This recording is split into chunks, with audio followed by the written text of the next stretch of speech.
আসসালামু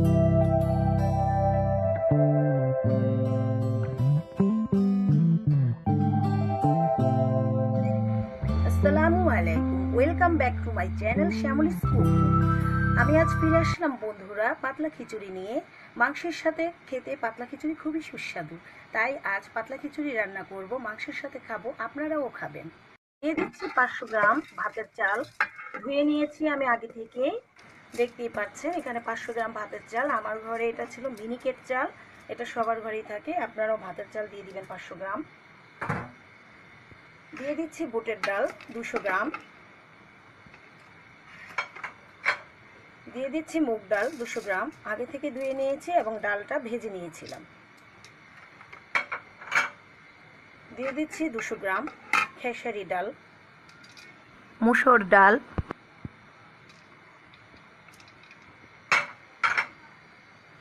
দিয়ে দিচ্ছি 200 গ্রাম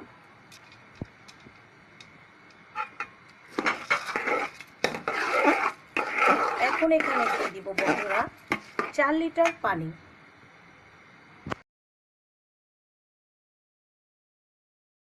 দিয়ে দিচ্ছি ভিউয়ার্স 4 লিটার পানি। পানিটা আমি আগে থেকে ফুটিয়ে নিয়েছি। ফুটানো গরম পানিটা দিলে খিচুড়িটার জন্য ভালো হয় এবং এটি বলক আসতেও তাড়াতাড়ি সুবিধা হয়।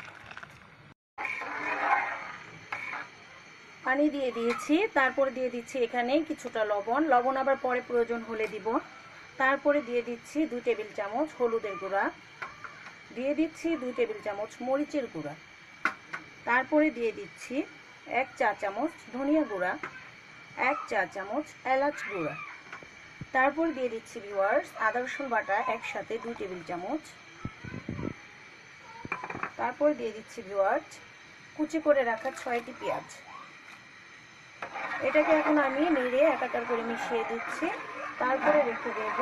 এটি বলক এসে ফুটতে থাকবে আর ততক্ষণ অপেক্ষা করব যতক্ষণ চালটা ফুটে না আসবে। আমি আবার ফিরে আসছি চালটা ফুটে আসার পর।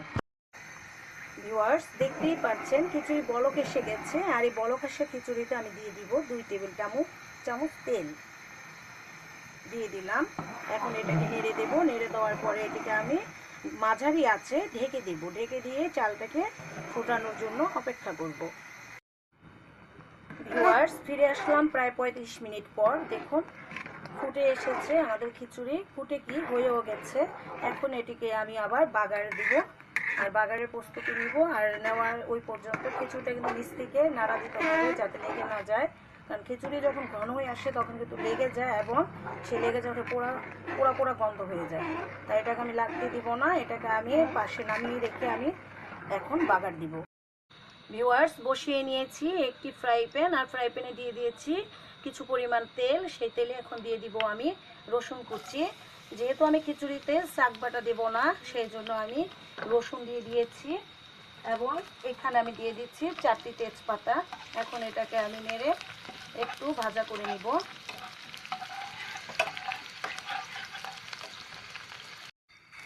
ভিউয়ার্স তারপর দিয়ে দিচ্ছি পেঁয়াজ কুচি 5-6টি।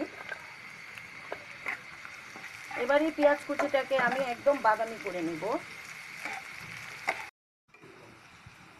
দেখুন বাদামি হয়ে এসেছে। এখন এই বাদামি হওয়া পেঁয়াজের মধ্যে আমি দিয়ে দিব কিছুটা খিচুড়ি উঠিয়ে। আবার এটিও খিচুড়িতে ঢেলে দিতে পারবেন আপনারা, কিন্তু উঠিয়ে দিলে একটু বেশি ভালো হয়। এই যে দিয়ে দিলাম আমি বাগারে।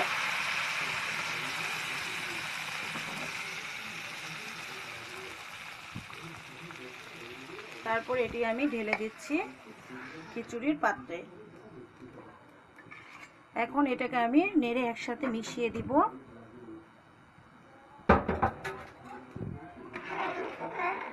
মিশিয়ে দিচ্ছি ভিউয়ার্স। কিছুক্ষণ পর আমি এটি নামিয়ে নেব, আর নামানোর আগে দিয়ে দিচ্ছি দেখুন 1 চা চামচ জিরা ভাজা ফাঁকি গুঁড়োটা, আর হচ্ছে আধা চা চামচ টেস্টিং সল্ট, আর দিয়ে দিচ্ছি 2 চা চামচ ঘি। যদি আপনারা ঘি না দিতে চান তাহলে বাগারের সময় তেলটা আর একটু বাড়িয়ে দিবেন। এই পর্যায়ে আমি সবটা একসাথে মিশিয়ে নিব। তারপরে 2 থেকে 4 মিনিট একটু বলক পাওয়াবো, আর বলক পাইয়ে আমি এটি নামিয়ে নিব। নামানোর আগে আমি চেখে নিচ্ছি লবণটা ঠিক আছে কিনা। হ্যাঁ ভিউয়ার্স, একদম পারফেক্ট আছে, আমার আর লবণ লাগবে না। আমি 2 থেকে 4 মিনিট মিলিয়ে মিশিয়ে এটি নামিয়ে নিচ্ছি। তারপর হচ্ছে পরিবেশনের পালা। নামিয়ে নিয়েছি ভিউয়ার্স খিচুড়ি, এবং খিচুড়ি নামানোর আগে দিয়ে দিয়েছি আনাম কতগুলো কাঁচামরিচ। দেখুন কত সুন্দর লাগছে ভিউয়ার্স, আপনাদের কাছেও অবশ্যই ভালো লাগবে। আর যদি ভালো লেগে থাকে তাহলে আপনারা আমার এই রেসিপিটিতে একটি লাইক দিয়ে দিন। আর আমার চ্যানেলে আপনি নতুন হয়ে থাকলে এক্ষুনি সাবস্ক্রাইব করে দিন, আর পাশে থাকে বেল বাটনে ক্লিক করে দিন, যাতে আমার নতুন ভিডিও আপনার কাছে দ্রুত পৌঁছে যায়। আর আমার জন্য দোয়া করুন নতুন রেসিপি পাওয়ার জন্য। আজকে এখানেই শেষ করছি ভিউয়ার্স, আগামী ভিডিওর জন্য আমন্ত্রণ জানিয়ে শেষ করছি। Bye bye viewers.